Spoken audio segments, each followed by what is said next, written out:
Hey everybody, this is Dustin, Nervy Specialist. So I'm just taking a look at a fairly new Grand Design AIM on the Imagine, and it's a 2023. I think it said it was an August built, but one thing I just want to point out is it's actually in really good shape. I did an exterior eval of it. I checked out the roof. I didn't see anything up on the roof. I walked around the body. I found a couple little things on the body, but just real minor, just from things flexing and moving. But I gotta say, they've been doing a lot better job sealing the bodies on these. And they've also started putting the screws down low below the S-lock, which is fine too. Either way works. But other than that, everything looks really good on this. It's here for some basic maintenance work. And the guys I think are gonna do I think it's probably its first wheel bearing pack.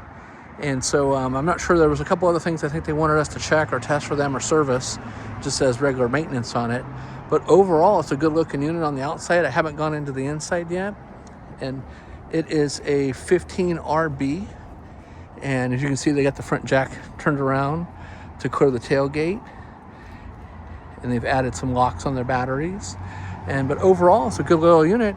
They put the bug number screen on the furnace. The only thing I would say to do is maybe upgrade to the Lippert window with the slim shade in it, and that way it'll kind of match closer to the glass that's on the back, and they can see out and see in, and have the sun reflecting in there as well. So other than that, stay tuned for more. When the guys get ready to get started on this, I'll try to capture some videos or some pictures and get a look from underneath.